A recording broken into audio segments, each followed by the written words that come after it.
이어서 간추린 소식입니다. 농협중앙회 농협경제연구소는 최근 서울 중구 본관에서 2023년 제1차 미래농협 포럼을 열었습니다.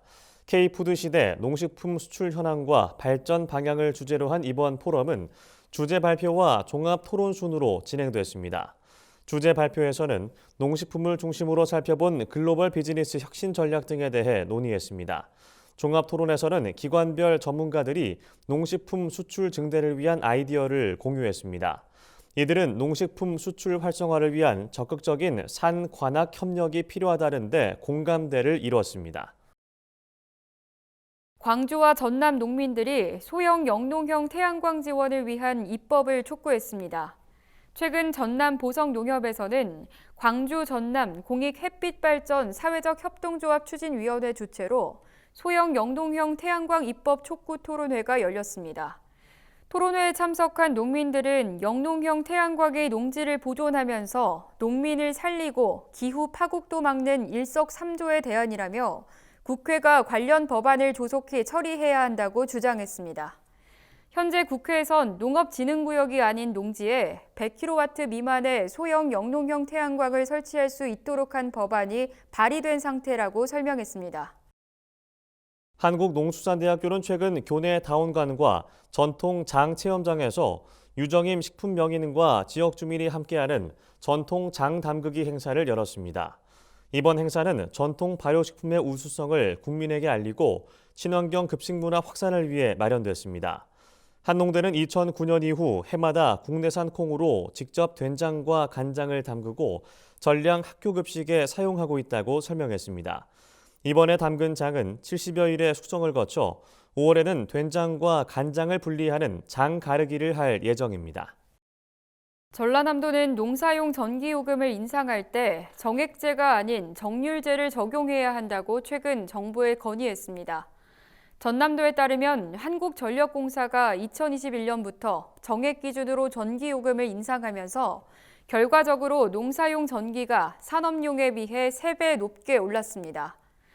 전남도 관계자는 산업용 전기요금 단가가 농사용보다 높아 정액제로 일률 인상하면 농사용 전기요금 인상률이 상대적으로 높아진다고 지적했습니다. 이에 따라 전기 사용 단가에 비례한 정률제로 전기요금을 인상해야 한다고 말했습니다. 더불어민주당 전국농어민위원회가 최근 국회에서 출범식을 열고 본격적인 활동에 들어갔습니다. 출범식에는 농어민위원장으로 선출된 이원택 민주당 의원 등 200여 명의 농어민 당원들이 참석했습니다. 참석자들은 농어촌 지원을 위한 추경 예산 편성과 농산물의 적정 가격 보장, 양곡관리법 개정안의 통과를 촉구했습니다. 이원택 전국농어민위원장은 농어민들의 목소리가 정부 정책에 적극 반영될 수 있도록 다양한 정책적 대안을 모색하겠다며 농어민이 존중받는 나라를 만들기 위해 최선을 다할 것이라고 강조했습니다. 농촌진흥청이 안정적인 꿀벌 공급을 위한 전문 증식장을 전국 주요 거점에 조성하기로 했습니다.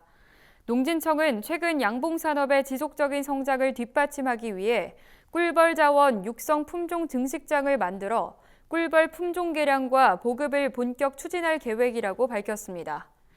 꿀벌 증식장은 충남과 전남, 경북 지역 등 총 3곳에 설치되며 우수한 품종 생산을 위해 다른 벌이 없는 격리된 지역을 선별해 입지할 예정입니다. 농진청 관계자는 꿀벌 증식장은 꿀벌 수급을 안정화하는 전진기지 역할을 맡게 될 것이라며 우수한 꿀벌 품종이 신속히 보급되도록 노력하겠다고 말했습니다.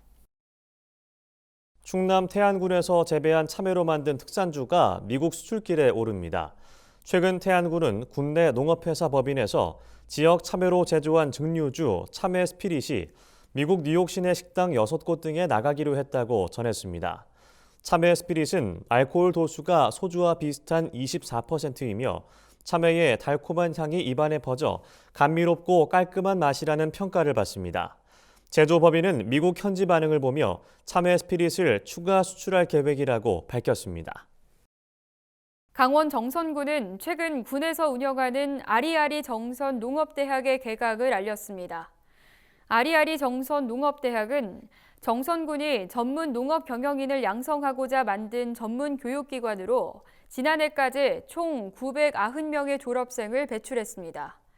정선군은 올해 43명의 학생을 대상으로 사과 전문학과를 운영하며 10월 5일까지 총 106시간을 교육할 예정입니다.